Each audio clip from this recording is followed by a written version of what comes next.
namun semangatnya takkan pernah pudar hingga Tuhan kan berikan jalan.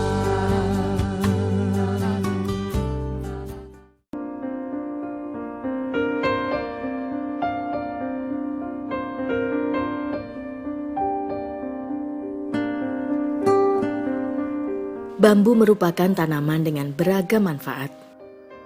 Dan bagi Yayat Suyatman, bambu merupakan sumber penghidupan di keluarganya. Boboko atau bakul nasi salah satunya.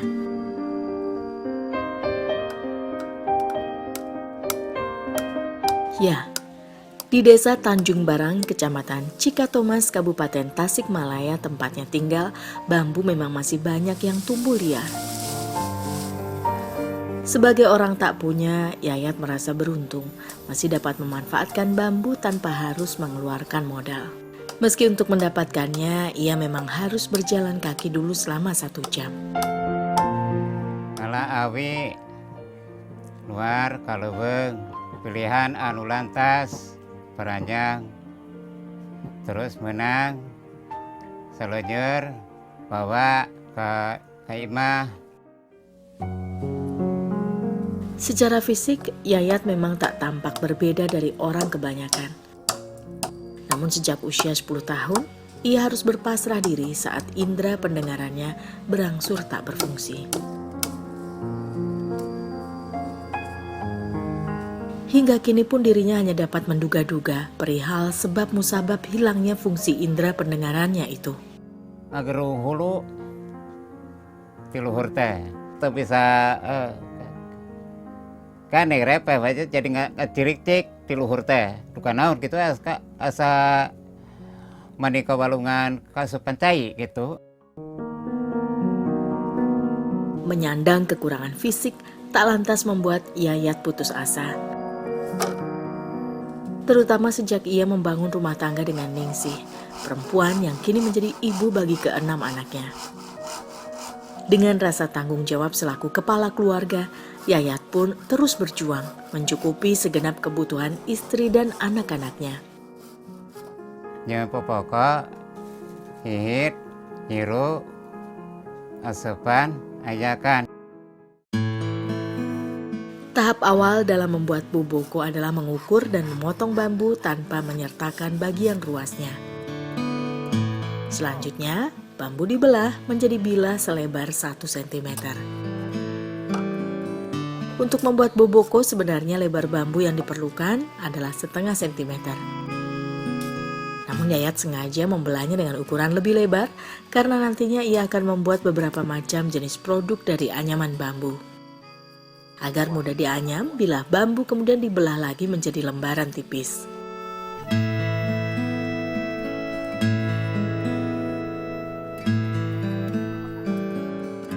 Lalu diserut kembali untuk mendapatkan ketebalan yang merata. Proses ini biasa disebut dengan diirat.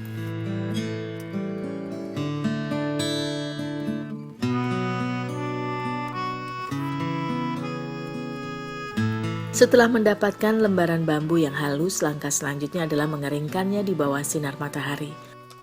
Proses pengeringan ini bertujuan untuk mengurangi kadar air pada bambu. Dengan begitu, produk anyaman yang dihasilkan nantinya akan memiliki jangka waktu penggunaan lebih lama.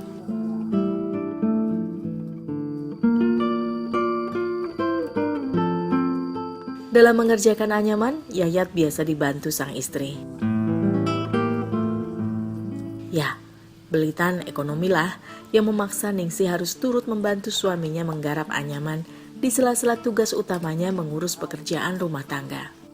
Damel boboko sadinten sa wengi ngamimitianna bapana panghanapna mimitian terus ngaraut terus ngaetankeun neraskeun ku abi.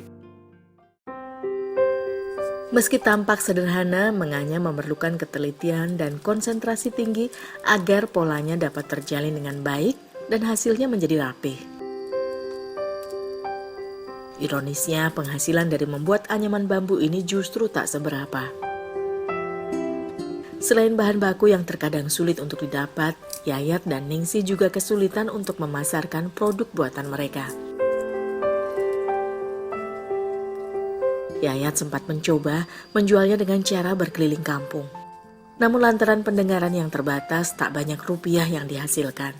Dagang pokok mawa 10 itunya. Ari abis aja kumaha kita cenah aya nu nganyuk gitu mulian kontan wae ritna dibawa ku udah sekolah. Tugas Yayat selanjutnya adalah membuat bingkai simetris pada bibir boboko atau yang biasa disebut dengan wengku. Untuk itu ia harus membuat 2 lapis bingkai. Bambu kemudian dilengkungkan sesuai dengan ukuran lebar boboko.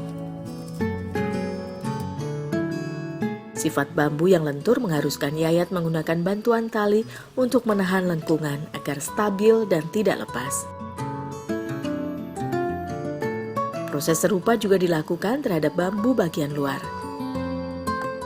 Namun kali ini ia sengaja membuatnya dengan lebih lebar, karena bambu bagian luar ini akan berfungsi sebagai pengapit.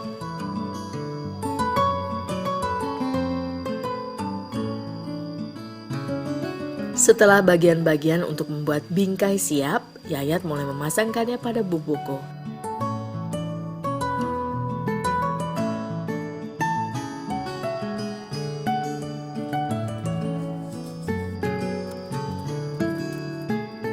Agar setiap sisi terpasang dengan sempurna dan rapi, ia juga menggunakan bantuan tali dan mengukurnya. Ya, meski hanya bermodalkan peralatan dan bahan seadanya, Yayat memang selalu berupaya membuat boboko dengan kualitas yang baik dan rapi.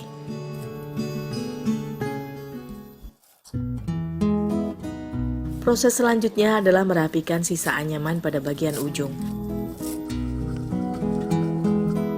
Dengan menggunakan tali plastik, Yayat pun mulai menjahit bingkai yang mengapit bibir boboko. Yang dilanjutkan dengan meletakkan lembaran bambu pada bagian atas boboko. Agar ikatan lebih kuat, ia sengaja menjahitkan tali sebanyak 2 kali pada satu lubang. Dan antar lubang juga diberi jarak selebar 1 cm.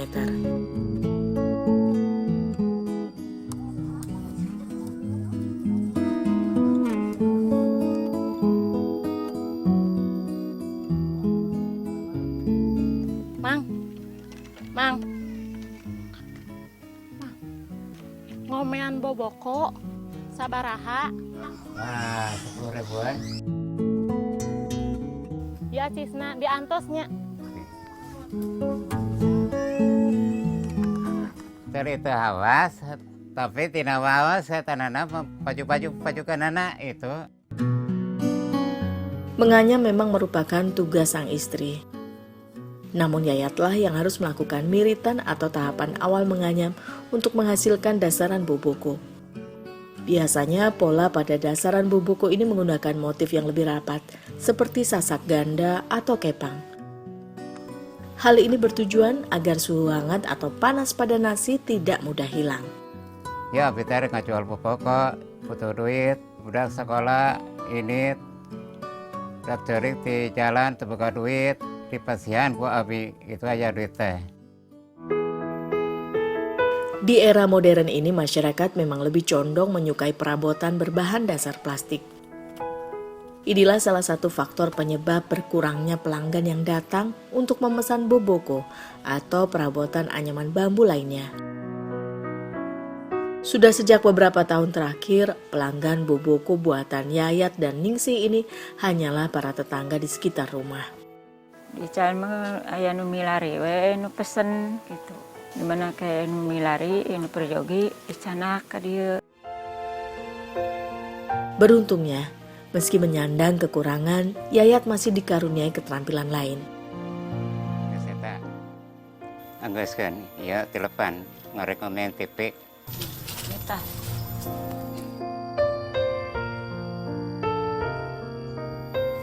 Sadar akan kekurangan yang diderita sang suami, Ningsih memang berusaha untuk menjadi pendamping yang tak banyak menuntut.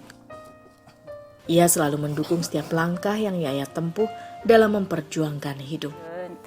gaduh perasaan naon ri abi maah teh kumaha ieu we.